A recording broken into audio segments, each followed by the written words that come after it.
Modul 3.1. Ya, menika pengambilan keputusan berbasis nilai kebajikan sebagai pemimpin.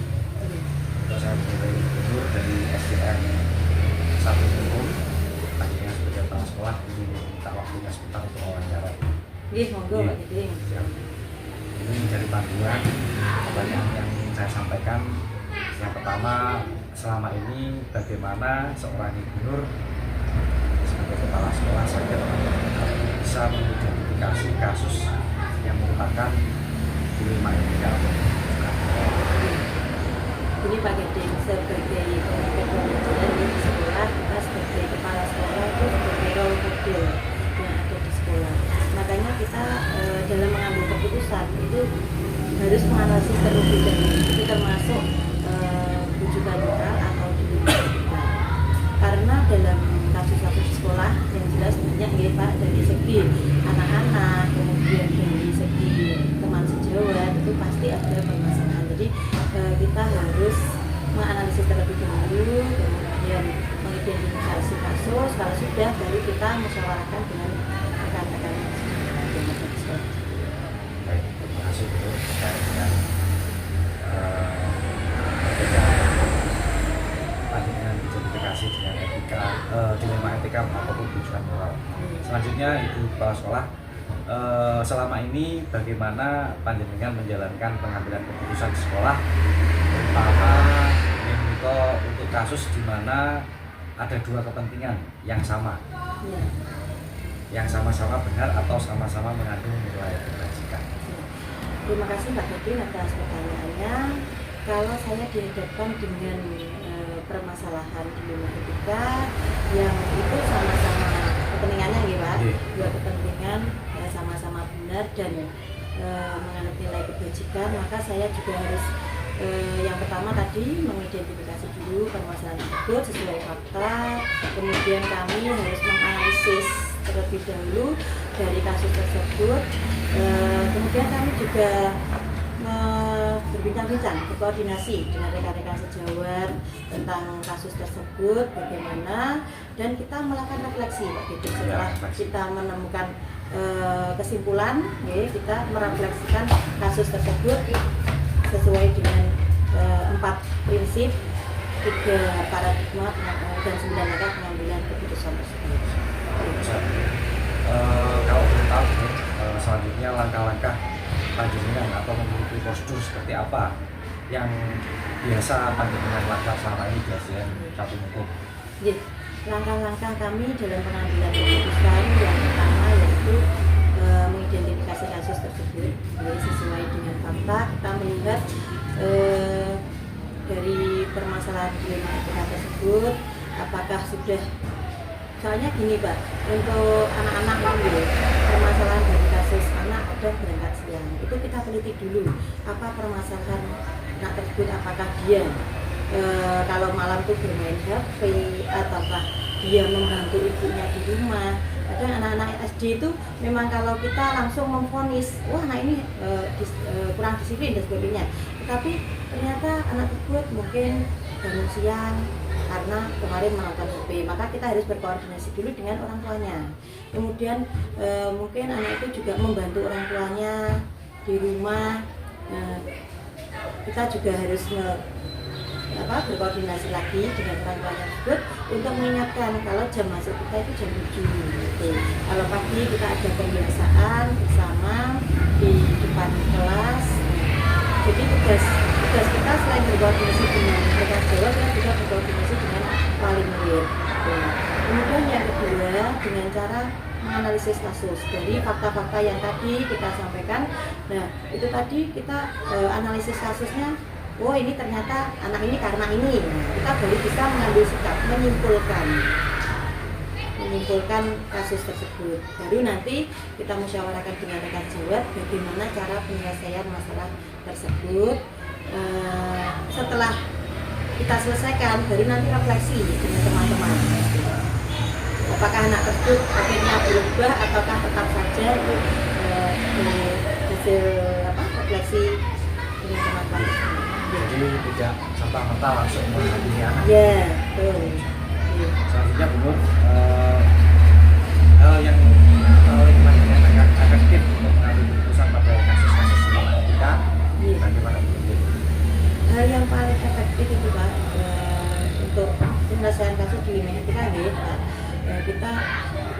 tidak bisa serta-merta itu tadi Pak. Kita harus merencanakan terlebih dahulu. Kalau itu kasusnya kasus ringan, mungkin kita bisa langsung ya Pak. Tapi kalau kasus itu kasus berat, kita harus berproses dulu. Dari identifikasi, analisis, kemudian kesimpulan dari merefleksikan itu tadi. Terima kasih.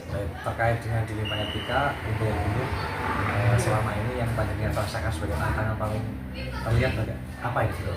Tantangan yang paling berat itu kalau berasal dari rekan sejawat Pak. Ya. Kita sebagai kepala sekolah tentunya tidak bisa bekerja sendiri, kita tetap membutuhkan rekan-rekan. Nah, dari rekan sejawat itu mungkin kadang kedisiplinan ya Pak.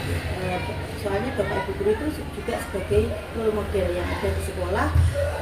Anak-anak itu mencontoh dari perilaku Bapak Ibu Guru di sekolah. Nah, mungkin karena sesuatu hal ya di rumah ada yang mungkin agak telat berangkatnya, dan itu kita juga mencari sumber permasalahan tersebut.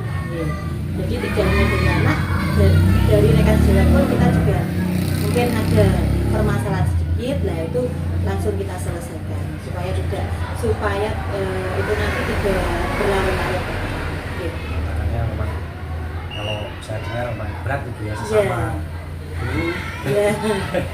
Selanjutnya ini agak panjang menurut pertanyaannya. Apakah panjenengan memiliki sebuah tata kala atau jadwal tertentu dalam sebuah penyelesaian kasus dilema etika? Atau menyelesaikannya langsung di tempat atau bagaimana? Kalau dalam kasus dilema etika ini Pak, memang kita kalau permasalahan berat seperti tadi ya, kita harus berproses dulu. Kita menerapkan 4 prinsip, 4 paradigma, 3 prinsip dan 9 langkah pengambilan keputusan tersebut. Karena untuk dilema etika ini memang sulit Pak kalau kita memutuskan gini mungkin itu juga merugikan pihak lain. Jadi kita harus berusaha untuk bijaksana dalam mengambil langkah supaya itu nanti tidak merugikan kedua belah pihak. Dan kita pun dalam mengambil langkah ini juga kebijaksanaan kita, kemudian kita harus berpegang pada nilai-nilai kebajikan itu yang kita utamakan. Namanya aja dilema. Iya, dilema aja. Sulit sebenarnya, tapi harus memang berusaha selalu bijak. Siap. Dari selanjutnya faktor-faktor yang ada sosok kalau kita untuk mengambil keputusan dalam kasus dilema etika. Faktor-faktor atau selama ini saya ulangi dulu, adakah seseorang atau faktor-faktor yang membantu panjenengan dalam menyelesaikan dilema etika dalam sekolah? Ya, faktor-faktor yang membantu saya dalam menyelesaikan permasalahan dilema etika ini Pak Hiding, yang pertama yang tadi dari rekan sejawat, kemudian kami juga berkolaborasi dengan paguyuban kelas, dengan komite sekolah sebagai mitra Pak. Jadi dalam pengambilan keputusan kami tidak langsung otoriter, tetapi kami mengutamakan asas musyawarah untuk masyarakat. Jadi nanti dari pihak-pihak yang bersalah itu juga tidak merasa tersakiti, dan kami pun mengambil keputusan juga mengutamakan nilai-nilai kebajikan. Yang terakhir Bu Nur, ini dari semua hal yang panjenengan sampaikan, pembelajaran menopo yang dapat panjenengan petik dari pengalaman yang panjenengan ambil keputusan dari dilema etika ini? Pembelajaran yang bisa saya petik dari pembelajaran dilema etika ini adalah kita sebagai pemimpin pembelajaran harus tidak bisa bekerja sendiri. Kita tetap harus bermusyawarah atau mendengarkan dari pihak-pihak lain supaya keputusan yang kita ambil itu tidak merugikan salah satu pihak. Terus Pak, terutama karena kita di sekolah di SD ini permasalahan yang dari anak-anak itu memang sangat banyak gitu, sangat kompleks. Jadi kita memang lebih harus berhati-hati terutama kalau ada mungkin orang tua yang protes tentang ini lah, kita harus menelusuri dulu permasalahan tersebut. Apakah itu memang anaknya yang salah dalam mengkomunikasikan dengan orang tuanya, ataukah memang gurunya juga yang berperilaku seperti itu. Jadi kami memang harus lebih berhati-hati, harus lebih bijaksana dalam mengambil Siap. Jadi intinya identifikasi sangat dibutuhkan untuk menentukan permasalahan di etika. Terima kasih dulu. Semoga apa yang Panitia sampaikan adalah khususnya pembelajaran untuk saya, semoga nanti bisa menjadi pemimpin pembelajaran juga, dan secara umum video tugas saya ini bisa disaksikan oleh khalayak ramai yang berbeda. Terima kasih juga Pak Gading, semoga panjenengan nanti setelah CGP Angkatan 11 ini panjenengan langsung bisa menerapkan di sekolah dulu, jadi panjenengan sebagai pemimpin pembelajaran dan agen transformasi pendidikan. Terima kasih Bu Nur, saya akhiri. Assalamualaikum warahmatullahi wabarakatuh. Waalaikumsalam warahmatullahi wabarakatuh. Lancar dan sukses selalu Pak Gading. Assalamualaikum warahmatullahi wabarakatuh. Waalaikumsalam. Di sini Bu Mas Utri selaku Kepala SDN 1 Cengek. Saya Gading Hari Sayanto adalah guru yang ikut program pendidikan guru pembela. Dan di dalam modul kami yang akhir ini 3.1 yaitu pengambilan keputusan berbasis nilai-nilai kebajikan sebagai pemimpin, mendapatkan tugas untuk mewawancarai beberapa ibu kepala sekolah atau bapak kepala sekolah. Untuk itu, terima kasih atas waktunya Bu. Ini langsung saja saya menuju ke pertanyaan Bu Mas Tuti. Selama ini bagaimana Ibu dapat mengidentifikasi kasus yang merupakan dilema etika atau rujukan moral selaku kepala sekolah SDN 1 Cengek ini? Cara mengidentifikasi kasus tersebut termasuk dilema etika atau rujukan moral. Cara kami adalah dengan mempelajari dulu kasus tersebut. Dari setelah mempelajari itu kami baru bisa menyimpulkan. Dari kesimpulan itu kita bisa dapat, oh ini kasus ini termasuk dilema etika, kasus ini termasuk rujukan moral. Seperti Siap. dipelajari dulu baru bisa. Ada proses itu. Iya. Siap. Jadi, Selanjutnya Ibu, ini pertanyaan dari saya selaku yang memiliki tugas. Selama ini Ibu Mas Utri, panjenengan bagaimana menjalankan keputusan di sekolah di SDN 1 Wajar tentunya, terutama untuk kasus-kasus di mana ada dua kepentingan yang sama-sama benar atau sama-sama mengandung nilai kebajikan. caranya yaitu kalau ada kasus seperti itu, sebelum saya mengambil keputusan, terlebih dahulu harus dikumpulkan fakta.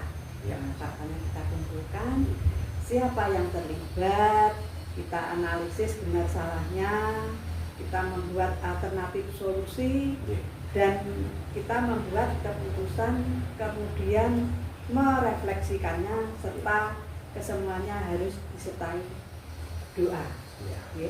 Diawali dengan penelusuran masalahnya, kita telusuri, setelah itu kita identifikasi masalahnya, sehingga terbentuklah kesimpulan dari identifikasi tadi.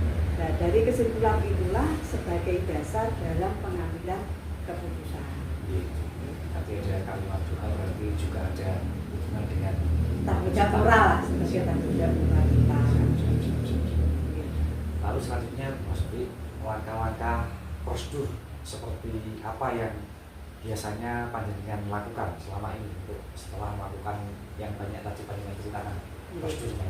Prosedurnya kita telah siapa saja yang terlibat, terus sifatnya urgen, kasus dilema, dan pengambilan alternatif diskusi. Kita bayangkan sosok panutan untuk mengambil keputusan tersebut secara bijaksana dengan mempertimbangkan situasi dan kepentingan yang terlibat. Jadi intinya kita dalam memutuskan itu kita harus disertai dengan moral, kita harus ikut gitu loh maksudnya. Dia harus memikirkan sampai ke sana. Siap. Selanjutnya pertanyaan yang sedikit hampir sama Bu, yaitu apa saja selama ini hal-hal yang panjenengan anggap efektif, yang mau panjenengan anggap efektif dalam pengambilan keputusan pada kasus dilema etika. Jadi hal-hal apa saja yang selama ini dianggap paling efektif untuk menentukan keputusan saat mengalami kasus-kasus dilema etika. Keputusan yang kami ambil itu harus mempunyai nilai terbaik bagi keduanya. Jadi jangan sampai salah satunya dirugikan. Jadi sama-sama harus memperhatikan kedua belah pihak. Kita dengarkan kedua belah pihak, kita lihat kedua belah pihak, sehingga keputusan yang kita ambil harus menguntungkan kedua-duanya. Lalu hal apa saja yang selama ini menjadi tantangan dalam mengalami atau mengambil keputusan pada dilema etika? Tantangan yang kita hadapi atau yang kami hadapi dalam hal pengambilan keputusan dilema etika itu biasanya kadang ada yang bertentangan dengan gimana ya, pihak atau lembaga yang kadang ada yang merasa diperlakukan istimewa, tapi ada pihak lain yang menganggapnya itu melanggar prinsip-prinsip keadilan. Ya, itu siap. kadang-kadang yang menjadi kendala. iya, kendalanya seperti itu. Menurut kita sudah benar, tapi ada pihak yang itu kok sepertinya melanggar keadilan, atau itu yang sana pihak yang satu diistimewakan. Kadang terjadi seperti itu. Padahal sudah sangat bijaksana. Ya, padahal sudah kita usahakan untuk sebijaksana mungkin. Masih timbul hal seperti itu. Iya, kadang masih timbul hal seperti itu. Itu tantangan. Sangat luar biasa. Selanjutnya Bu, apakah Ibu Mastuti memiliki sebuah jadwal tertentu dalam sebuah penyelesaian kasus dilema etika? Apakah langsung menyelesaikan di tempat atau memiliki sebuah jadwal untuk menyelesaikannya? Bentuk atau prosedur seperti apa yang Ibu jalankan selama ini? Apakah ketika menyelesaikan masalah itu langsung di tempat? Apakah perlu waktu biasanya untuk dilema etika itu? Iya, kita lihat permasalahannya. Jika masalahnya biasa atau ringan, maka bisa langsung diputuskan saat itu juga. Tapi jika masalahnya berat, maka akan perlu dilakukan proses seperti yang dijelaskan pada poin berat. Tidak bisa serta-merta harus diputuskan saat itu juga. Profesional ya. Disesuaikan dengan tingkat kompleksitasnya. Semakin masalahnya kompleks, mungkin semakin kita memerlukan waktu kita untuk penyelesaiannya. Selanjutnya Bu, adakah seseorang atau faktor yang selama ini mempermudah atau membantu Ibu dalam menyelesaikan masalah itu di dalam sekolah ini? Ya, biasanya kita kalau di dalam sekolah ya kita juga melibatkan guru-guru yang kita anggap mampu, atau bisa kita melibatkan pihak luar atau pihak apa ya namanya, stakeholder ya, atau orang-orang yang pihak luar tapi yang ada kaitannya dengan kita, bisa masalah itu yang sekiranya bisa membantu kita untuk menyelesaikan masalah. Apa juga yang pentingnya itu? Ya. Yang terakhir ini Bu Mastuti, dari semua hal yang telah panjenengan sampaikan, pembelajaran apa yang dapat dipetik dari pengalaman Ibu Mastuti untuk menyelesaikan semua permasalahan yang sudah dialami? Dari tadi ya, hasil wawancara kita tadi, pembelajaran yang kita petik adalah kita dilatih untuk sebijaksana mungkin dalam memutuskan sesuatu. Jangan sampai kita salah dalam menganalisis masalah. Kita harus sebijaksana mungkin, karena analisis masalah itu menjadi pertimbangan pokok kita dalam memutuskan suatu masalah dan dalam rangka menemukan solusi. Setiap pengambilan keputusan harus dilakukan sesuai dengan nilai kebijakan dan keberpihakan. pada murid. Setiap pengambil keputusan pasti akan memiliki resiko. Nah, ini loh tugas kita untuk meminimalisir resiko dan dari keputusan yang kita buat. Jadi, keputusan yang kita buat itu jangan sampai yang namanya keputusan kan mungkin ada untung ruginya, nah itu harus seminimal mungkin lah. Kalau memang ada kerugiannya, ada salah satunya. Terima kasih Bu Mas Siti, semua hal kayak juga sudah saya tanyakan kepada ini kepala sekolah yang sangat berpengalaman. Semoga pada secara pribadi ini bermanfaat untuk saya. Seandainya nanti saya juga menjadi pemimpin seperti panjenengan, secara umum video ini nanti akan dilihat oleh banyak orang untuk menjadi referensi. Terima kasih sekali Bu Mas Siti. Mohon maaf Maaf kalau ada kekurangan. Siap. Karena memang kekurangan saya secara pribadi. Siap. Saya akhiri, wassalamualaikum warahmatullahi wabarakatuh. Waalaikumsalam warahmatullahi wabarakatuh. Matur Mas Siti. Assalamualaikum warahmatullahi wabarakatuh. Pak Juni. Waalaikumsalam warahmatullahi wabarakatuh. Perkenalkan, saya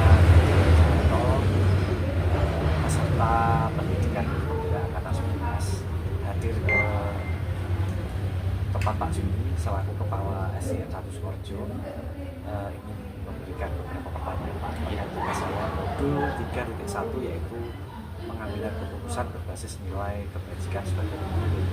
Ya, Pertanyaan saya yang pertama, Pak. silakan Pak Gading. Selama ini Pak Juni, bagaimana panjenengan dapat mengidentifikasi kasus yang merupakan dilema etika atau urusan moral? Ya, terima kasih. Langkah pertama yang kami lakukan adalah mengidentifikasi kasus terkait pelanggaran etika yang berdampak pada dilema karena dipengaruhi oleh rujukan moral, dengan mempelajari dan menyimpulkan kasus yang terjadi.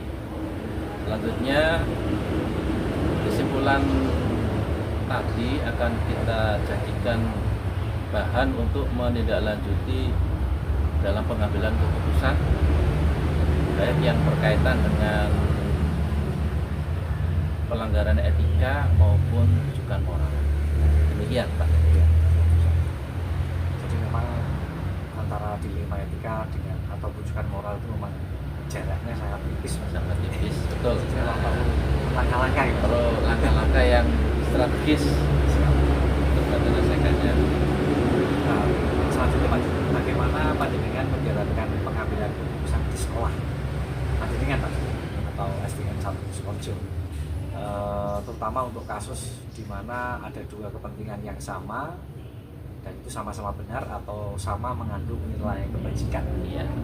Terima kasih. Tentunya kita mengumpulkan dua pihak atau para pihak yang berkepentingan dalam hal ini, sehingga kita bisa mengumpulkan fakta yang terjadi dan siapa yang terlibat di dalamnya, dan juga kita bisa menganalisis benar salahnya sehingga nanti bisa memberikan alternatif solusi, sehingga dari alternatif solusi tersebut kita bisa mengambil keputusan secara tepat dan merefleksikannya kepada semua pihak sehingga bisa diterima, masalah bisa terselesaikan dengan baik.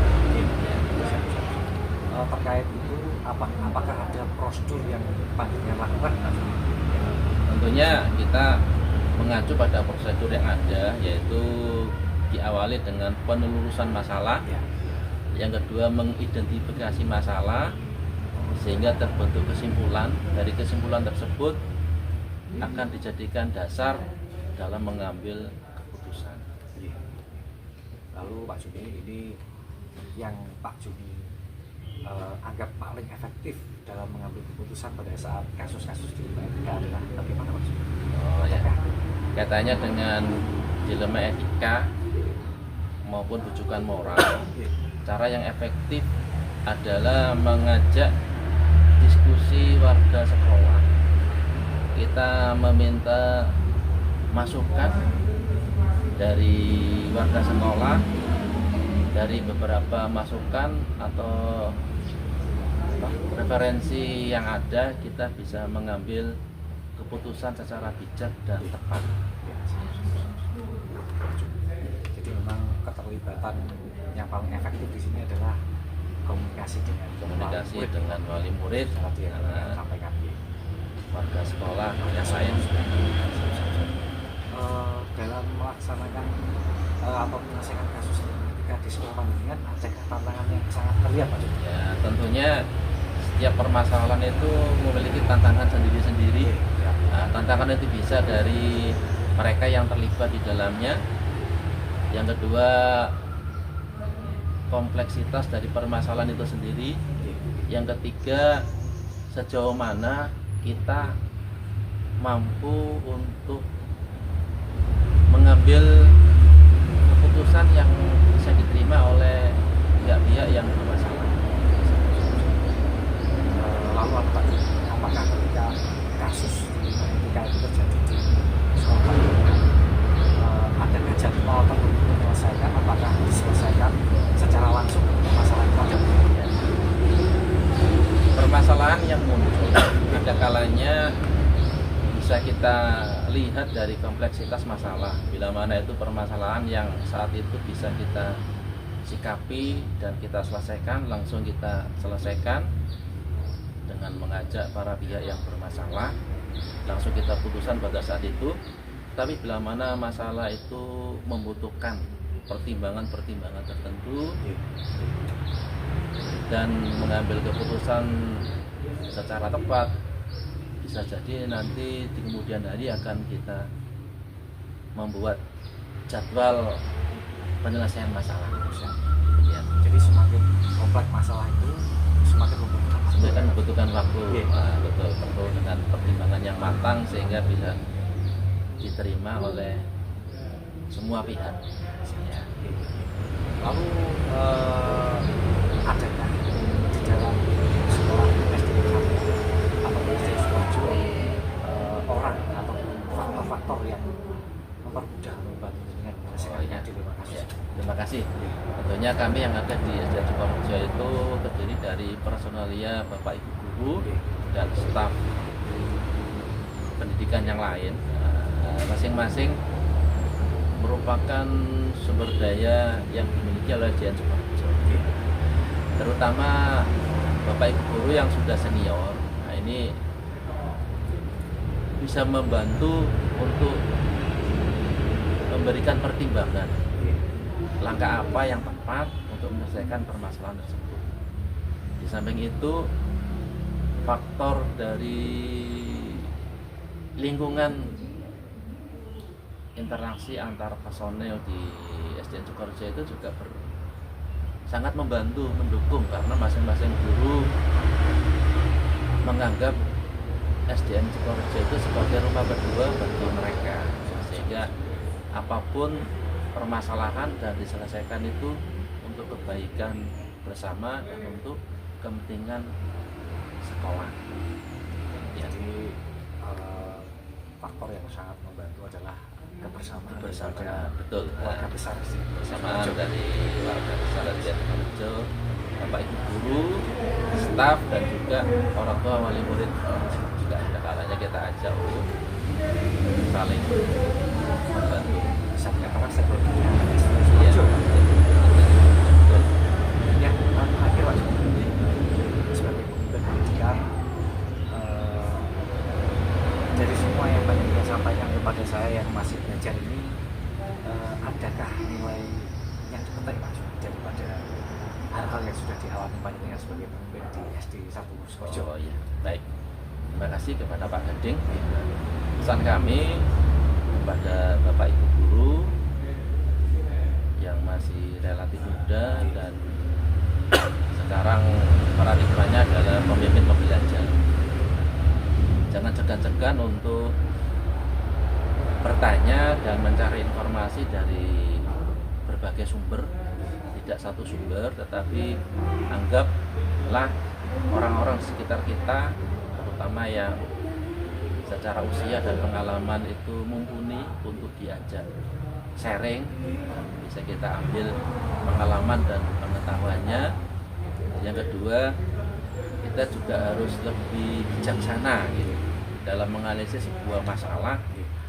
Kita menyelesaikan masalah itu dengan kepala dingin, tidak tergesa-gesa, tidak seketika, tidak langsung seperti memadamkan api dengan air, tetapi kita perlu juga menyelesaikan permasalahan itu sesuai dengan kompleksitasnya, sehingga kita bisa memberikan solusi pemecahan masalah itu yang bisa diterima oleh berbagai pihak.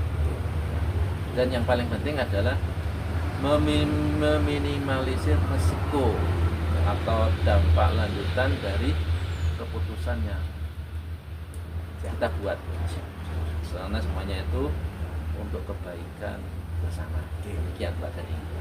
Terima kasih sekali Pak Joni atas pembelajaran daripada panjenengan sebagai Kepala SDN Skorjo. Semoga secara pribadi ini adalah bermanfaat sekali untuk saya dan tentunya untuk tugas saya Pak sebagai pendidik guru penggerak dalam pendidikan guru penggerak. Dan secara umum nanti saatnya video ini dilihat